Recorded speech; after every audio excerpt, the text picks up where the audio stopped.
This video is chapter 2 in a 3-part series on how and why the American experiment in South Vietnam collapsed on itself and how we can learn from its failure.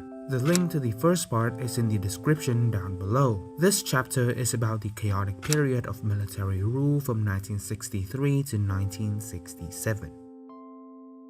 In the previous video, we ended chapter 1 with the coup d'etat against South Vietnam's first president, Ngô Đình Diệm, by the military of General Dương Văn Minh, or Big Minh. Afterward, the army continued to rule the country with several military juntas between different army factions. With these power struggles, South Vietnam became politically unstable during this era. Before 1963, South Vietnam was already militarized by Diem's regime. Throughout those years, funded by the US, the army grew significantly while American advisors trained security units and the secret police. The Ngô family used these government-sanctioned armed forces to crack down upon political oppositionists. Eventually, by 1957, the South was heavily militarized as 80% of provincial leaders were army officers. With the coup that ended the First Republic, the junta of Big Minh was a leap backward, even when compared to Diem's regime, as it exacerbated the militarization of the governmental apparatus. Although the junta experienced a period of part military, part civilian rule after a coup in January 1964, it quickly returned to a total military dictatorship in August with the seizing of power by General Nguyễn Khánh, who was infamous for saying that the military is the father of the nation. Consequently, Khánh established an absolutist junta, thus militarizing South Vietnam even further. This one-person junta, however, did not last for long, and Khánh was forced to create a military triumvirate with his two rivals. The continuous militarization of South Vietnam in this period from 63 to 64 resulted in the military gaining significant power and becoming even more brutal, with the worst example being the Dong San massacre, when the Air Force shot and bombed a commune in the Dong Nai province, killing more than 500 people. With the US support, two civilian governments followed the triarchy. The first one, led by Phan Khắc Siêu, was in late 1964, and the second one, led by Phan Huy Quat from the Đại Việt Party, was in the first half of 65. Yet, because of how militarized the South Vietnamese state was, these two civilian systems eventually collapsed because of the army's interventions, with the first one ending after one of Nguyễn Khánh coups, and the second one was taken over by the military officers of Nguyễn Văn Thiệu and Nguyễn Cao Kỳ. The junta of Thiệu, starting in June 1965, would last more than 2 years, much longer than the other military governments. As such, South Vietnam was extensively militarized under his reign, even when compared to Minh's and Khánh regimes. Phan Huy Quat, the leader of the second civilian government, criticized this militarization, exclaiming that army officers occupied every political position and that the only political party in the South was the military. This junta was highly oppressive, with the army cracking down on Central Highlanders, Buddhist protesters, and the communist NLF. The most notorious politician of this regime was Prime Minister Nguyễn Cao Kỳ, who was known for having anti-democratic views and using the military to repress oppositionist movements. Infamously, but also unsurprisingly, in a 1965 interview, Kỳ stated that his personal hero was Hitler and that Vietnam needed 4 or 5 more Hitlers. So, yeah, not the best politician, I would say. The militarization under Nguyễn Văn Thiệu rule would, later on, create the foundation for the militarized state apparatus of his Second Republic. Although a military can be used for good causes, such as defending a country from foreign invasions, it can also be exploited for political repression and discrimination. If a nation cannot manage the strength and influence of its army, it can quickly descend into a military junta in which civilian democracy is suppressed. With the militarization of South Vietnam, the state became increasingly authoritarian, where the army became more ruthless in its massacres and repressions. Similar to the previous acts conducted by Diem's army, this period of militarization would make the South Vietnamese government even more unpopular. Cõng rắn cắn gà nhà is an idiom in Vietnam that is roughly translated as carry the snakes to your chickens. This sentence is often used in a historical context to refer to Vietnamese historical figures who invited a foreign power to invade the country. The snakes are the invaders, while the chickens are the people of Vietnam who were attacked by the occupiers because of those national traders. Throughout Vietnamese history, this has been a repeated occasion. During the feudal era, there was the Ming conquest of 1407, the Siamese and French interventions in the late 18th century, and the Qing invasion of 1789, all of which were instigated by former feudal leaders who tried to re-establish their rule through external forces. In the 20th century, the sentence was also used against Vietnamese who supported the Japanese fascists, the Chinese nationalists, or the French colonialists. Finally, of course, the idiom can also refer to the South Vietnamese leadership who helped to escalate the involvement of America and its allies in the Vietnam War. Because of its anti-communist foreign policy, the US took a crucial role in the war and politics in South Vietnam during the Diem era. However, America's direct military involvement only began in the junta period. In August 1964, the Americans staged the Gulf of Tonkin incident in North Vietnamese territorial waters. Afterward, the US reacted to this event by presenting the incident as a quote-unquote unprovoked act of aggression by the communist government, resulting in the Gulf of Tonkin resolution being passed by the American Congress, which would create legal justification for US deployment in Vietnam. Around this time, South Vietnam had no functional authority as several military and civilian governments constantly replaced one another. Because of this chaos, America effectively became the de facto decision-maker for the war and foreign policies of South Vietnam. As US President Lyndon B. Johnson stated, stable government or no stable government will do what we have to do. Consequently, the American actions to escalate the war in early 1965 did not have the involvement of the South Vietnamese government. For example, in March, the US started bombing the north and deploying troops to the south, both of which decisions were notified to Phan Huy Quat's government after they had been made. The chaos under a half-military, half-civilian period had allowed America to meddle in the Vietnam War. As the snakes entered the conflict, they committed many atrocities throughout Vietnam. The first was Operation Rolling Thunder, the bombing campaign over the north. Although the operation started with the striking of industrial and military targets, it still resulted in the deaths of tens of thousands of civilians. Meanwhile, in the south, the presence of US troops was followed by several massacres. During the early period of American deployments from 65 to 67, the US Marines controlled the northern provinces of South Vietnam, from Quảng Trị to Quảng Ngãi.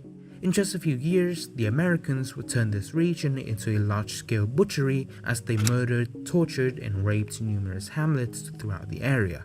The bloodiest example in this period being the 1967 Thuy Bo incident in the Quảng Nam province, killing over 100 people. In late 1966, the US Army enlarged its operations to the Mekong River Delta, leaving behind a vicious situation similar to the previous region. Aerial strikes, village burnings, refugee slums, and the dehumanization of civilians often accompanied these massacres as well. Outside of the direct slaughterings, the usages of napalm and Agent Orange would also permanently scar the people of the South. Besides those American war crimes committed in the junta era of South Vietnam, many others occurred afterward. From the 1968 killings in the South, such as the My Lai Massacre and Operation Speedy Express, to the 1972 bombings of the North, such as Operation Linebacker 1 and Linebacker 2. Along with American atrocities were those committed by its South Korean allies, who conducted a trail of war crimes across the northern part of the southern central coast, from the Quảng Nam to Phu Yên provinces. The bloodiest incident during this period was the 1966 Tay Vinh massacre in the Bình Định province, which murdered over 1,000 people. Just like the US, the atrocities of South Korea continued after the junta period of South Vietnam, with the most infamous being the sexual assaults, which resulted in mixed-race children who live in poverty, discrimination, and unacknowledgement because of their upbringing. Additionally, South Vietnam under military control also allied itself with other authoritarian states in Asia, such as Thailand, the ROC, and South Korea. Thus, it also indirectly helps fuel the crimes those regimes committed by buying weapons, trading with the economies, or supporting them internationally. Throughout history, many unstable and authoritarian regimes often depended on foreign powers to maintain their wobbling autocratic reign. However, relying on outside forces, especially a superpower, also means effectively surrendering a portion of the country to those foreigners, thus lessening the independence of the people and the government. The presence of foreign armies can result in atrocities committed against the native population. Authoritarians across a region would also often collaborate, creating a web of regimes that helped each other in their brutal crimes.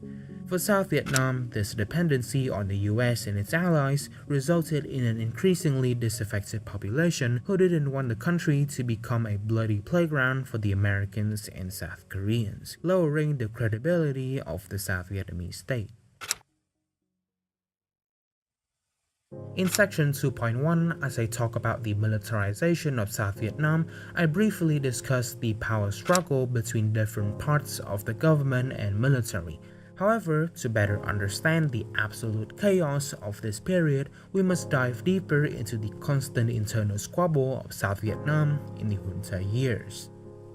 As you already know, after the 1963 coup, General Big Minh was in total control of the South Vietnamese state. Or more specifically, he was both the head of state and the chairman of the Revolutionary Military Council, an alliance of army officers who aided Minh in his coup against Diem. Although there was a civilian bureaucratic system in this period, it was not controlled by any political party and was mainly for the army to practice power. However, Big Minh's regime caused friction between different sides of the military. As such, in January of the following year, General Nguyễn Khánh, a rival of Minh, staged a bloodless takeover of the council. Consequently, from the spring to autumn of '64, South Vietnam was under the hands of both generals and a Khánh-appointed civilian coalition consisting of the Đại Việt Nationalist Party. Nevertheless, the civilian side would not last long, as it had several disputes with Nguyễn Khánh. So, in August, the general seized total governmental control, becoming the leader of both the state and the army. He would then create the Vũng Tàu Charter, a new South Vietnamese constitution that would give himself and the military enormous power while limiting civilians' control. This charter was met with anger and distrust amongst all factions of the military, the government, and the people. As a result, at the end of August, Khánh was forced to abandon his absolutist junta and form a triumvirate with his two rivals, Big Minh and General Trần Thiện Khiêm. This triarchy, however, was just a provisional government in which the three generals constantly bickered with each other. From September to October 1964, the triumvirate was disbanded, forming an entirely civilian coalition under Phan Khắc Sưu as the head of state. This assembly, known as the High National Council, would try and fail to birth a new civilian state for the Second Republic of Vietnam, as Nguyễn Khánh military was still effectively the ruler. Thereby, another successful coup by Khánh was performed in December, this time against the High National Council itself.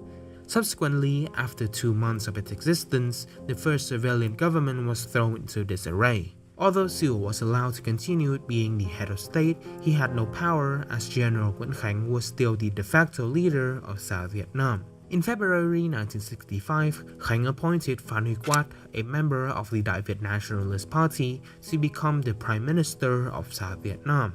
In that same month, taking advantage of a failed coup, a group of young military officers, including Nguyễn Văn Thiệu and Nguyễn Cao Kỳ, ousted Khánh from power, finally ending his chaotic reign over the country. From February to June 1965, the civilian government of Phan Huy Quát was in control of South Vietnam, existing parallel with the military faction of Thiệu and Kỳ. However, as you can already guess, with the vast power of the military, in the summer of that year, Nguyễn Văn Thiệu seized total governmental power while Quát and Sưu both resigned from their positions, ending the second civilian cabinet. Throughout this anarchic period, there were numerous attempts at creating a new government, with Phan Huy Quat's regime being the 9th experiment since the end of Diem. Meanwhile, the South Vietnamese and their American allies implemented up to 6 formulas of civilian and military governments during these years. The junta of Thiệu and Kỳ would be the final government of this period, existing for 2 years, though not without any internal quarrel between army officers of that regime. This power struggle reached its climax in the 1966 crisis in central Vietnam, in which a Buddhist general was unfairly ousted by the Thiệu Kỳ government, causing Buddhists and army rebels to protest against the junta. By the autumn and winter of 1967, after another possibly fraudulent election, Nguyễn Văn Thiệu became the second president of South Vietnam, ending 4 years of military rule. The South Vietnamese juntas were the perfect example of a pointlessly divided government. Although it has many factions, the regime still facilitated the same militarized political structure regardless of which group controlled the government. This is a phenomenon in many countries, both democratic and authoritarian. Despite having several parties, cliques, or candidates in their political system, none of those groups will change the broken regime. For South Vietnam, this meaningless division heavily ruins the political pluralism that the region had for the last few decades. In essence, the junta period of South Vietnam between 63 and 67 was just the transitional era between the First and the Second Republics. It was a period of chaos and crises that, although less impactful than the two republics, was still very crucial to the future war and politics in South Vietnam as it militarized the state, started American intervention, and destroyed the political diversity in the South. In the next episode, the final chapter, we will talk about the Second Republic of Vietnam, lasting from 1967 to 1975, and its failure to maintain a government, leading to its collapse. If you enjoyed this video, consider liking it and subscribe to my channel.